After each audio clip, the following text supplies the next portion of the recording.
War and Revolution, Section. Russia and Germany as the epicenter of the Second 30 Years' War.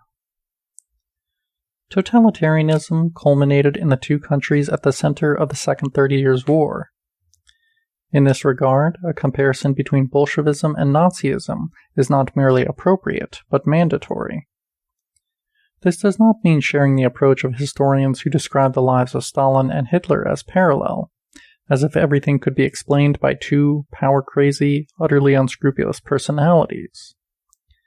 Instead, it involves analyzing the answers ventured by two different, antagonistic movements to the challenges represented by two objective situations that were not without their similarities. Let us focus first on Soviet Russia, obliged to confront a permanent state of emergency. If we examine the period from October 1917 to 1953, the year of Stalin's death, we see that it was marked by at least 4 or 5 wars and 2 revolutions, both of them followed by civil wars. In the West, the aggression of Wilhelm II's Germany, until the Brest-Litovsk peace, was followed by that first of the Entente and then of Hitlerite Germany.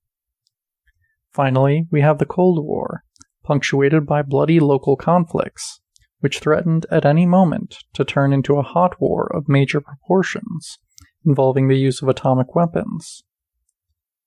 In the East, with its invasion of Manchuria, we find Japan, which only withdrew from Siberia in 1922 and Sakhalin in 1925, engaged in a menacing military deployment on the borders of the USSR, which was involved in large-scale border clashes in 1938 and 39, prior to the official start of the Second World War.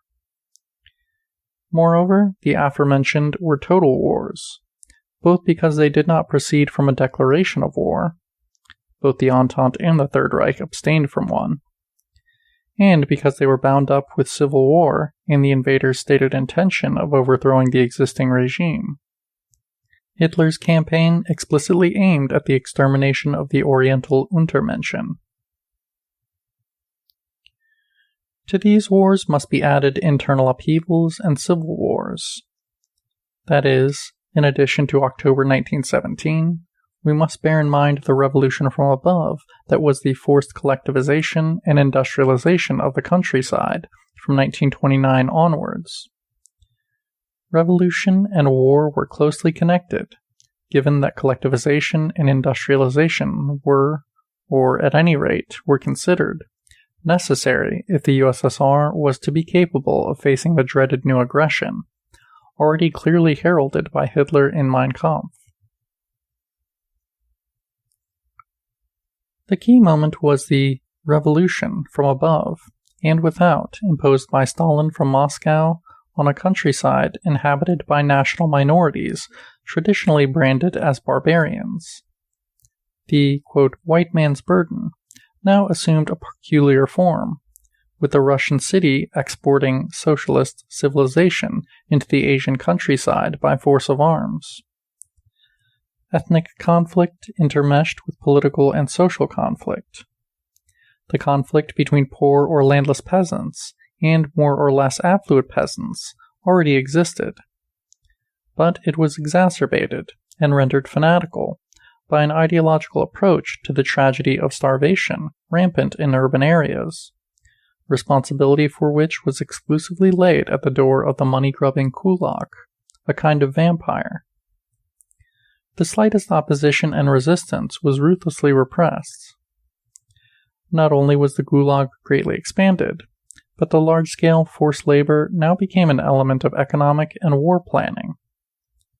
In an irony of history, having waved the banner of the slaves' revolt in the colonies, Soviet Russia ended up reproducing some features of the colonial tradition. But these should not be exaggerated. Despecification was invariably political-moral, not racial. Forced labor was not a hereditary condition. We have seen that the Soviet leadership stressed that the son is not answerable for the father. At the same time, precisely because people were sentenced to forced labor not on account of their ethnic affiliation, but for the purposes of political repression. This also afforded a narrow escape route for counter-revolutionaries. This became clear after the outbreak of the war. Detainees could be released from the Gulag and were even offered the possibility of social mobility and promotion. Let us now take a look at the other country at the epicenter of the Second 30 Years' War. Bled white and defeated on the battlefield, shaken by the November 1918 revolution at the close of the First World War, which offered chauvinists a pretext for diffusing the myth of the stab in the back. Humiliated by the Versailles Treaty, Germany subsequently experienced a devastating economic crisis that further accentuated its internal divisions.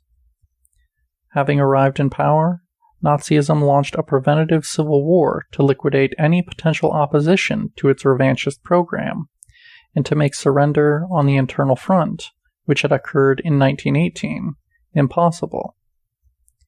Yet, despite initial triumphs, the country once again became embroiled in a hopeless war on two fronts, attacked not only by regular armies, but also by the partisan resistance that sprang up in all the territories occupied by the Third Reich.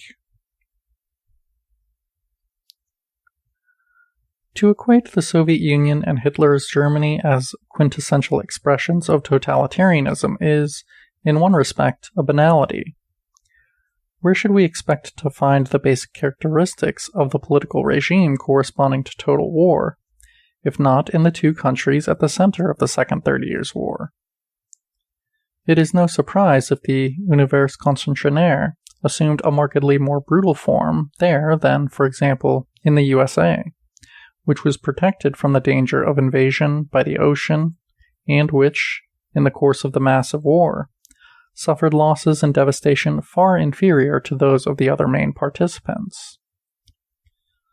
Around a century and a half earlier, on the eve of the promulgation of the new federal constitution, we have seen Hamilton explaining that the limitation of power and establishment of the rule of law had succeeded in two countries of an insular kind, which were sheltered by the seas from the threats of rival powers.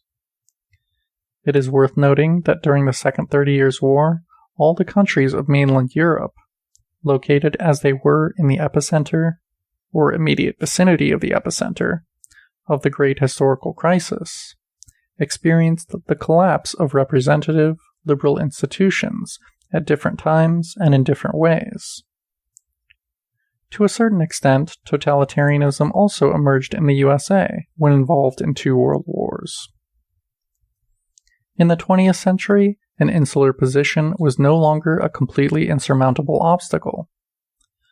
But the degree of brutality displayed by the totalitarian regime continued to be bound up with different geopolitical contexts, as well as different ideological and political traditions. Naturally, the permanent state of emergency was not only an objective fact. In Nazism, it was also the result of a political program which, in aspiring to world domination, ended up making the state of war permanent. Similar considerations apply to communism. When it obsessively pursued the utopia of a society undefiled by contradictions or conflicts, it ended up generating a variety of permanent revolution and war. This is what occurred especially during the Chinese Cultural Revolution.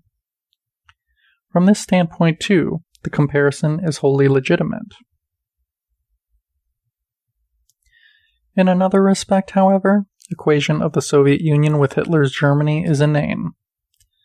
In the former's case, totalitarianism was the result of an admixture of total war, imposed from without, and permanent revolution and civil war, to which, by contrast, communist ideology made a major contribution.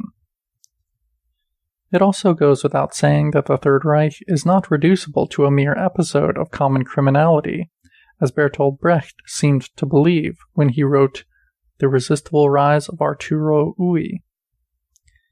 In it, we find a convergence of three historical processes: the logic of total war, taken to extremes by inordinate imperialist ambition; the legacy of the colonial tradition, whose brutality was further radicalized by the attempt to return peoples of ancient civilization, situated in the very heart of Europe, to the state of primitive tribes, and the motif of revolution as conspiracy, which led Hitler to identify the Jews as the secret architects of the Bolshevik October, and to seek Germany's and Europe's salvation from the Bolshevik and Asiatic threat in elimination of the Jewish virus.